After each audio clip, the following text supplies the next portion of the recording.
Did you always want a coin with Ian's face on it? Download this and more TCG tools. Why would I want that?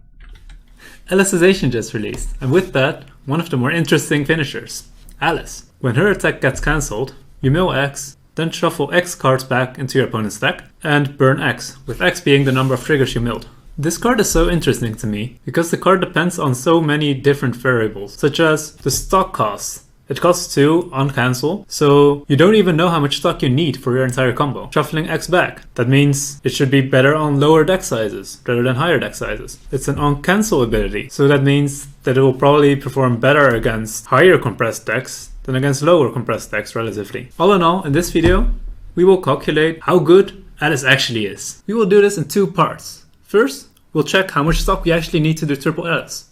Then we will compare Alice with the other viable finisher in the set, Kirito. So the amount of stock you're going to need for triple Alice is going to depend on which attack they cancel. So if they cancel the first attack, you're going to need at least 7 stock.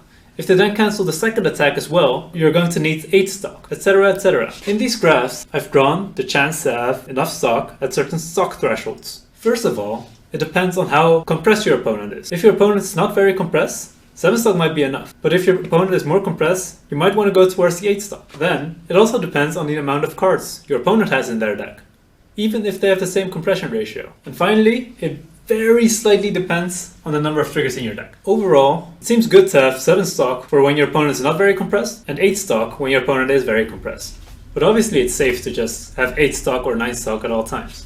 Next, we will compare triple Alice with double Kirito, both having the burn 1 and burn 3, and an additional vanilla. Interesting about Alice is that she doesn't only skill on compression ratio like normal finishers usually would, but she also skills on stuff like triggers and the deck size because she shuffles back. First, we will compare their damage output based on the compression ratio. As you can see, Kirito's damage output depends highly on compression ratio. On the other hand, Alice is slightly less. This makes a lot of sense because her finisher triggers on cancels. However, Alice skills on different things than just ratio. Alice skills on deck size because she's shuffling back. You can see here that Kirito doesn't skill very much on deck size at all, but Alice does quite a bit. Finally, Alice also skills on triggers in your own deck, whereas Kirito doesn't skill with it at all. This is relatively obvious since she needs to mill a certain amount of triggers for her effect to go in, but with effects such as shuffle back X and burn X, you never know for sure, you know? You can also conclude from this that it's very important to compress your triggers for your final deck for the finisher lineup. All in all, if your opponent has a very big deck with a bad compression, Kirito will generally be better.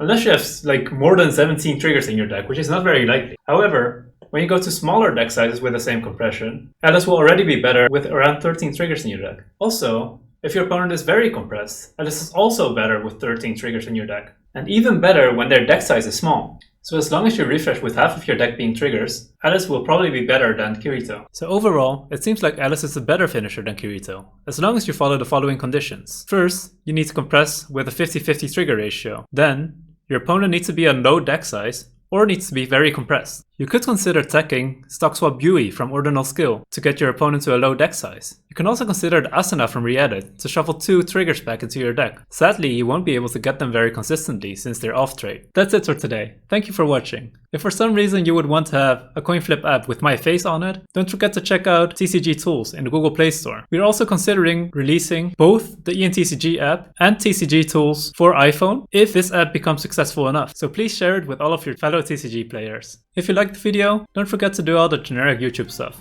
See you guys next time.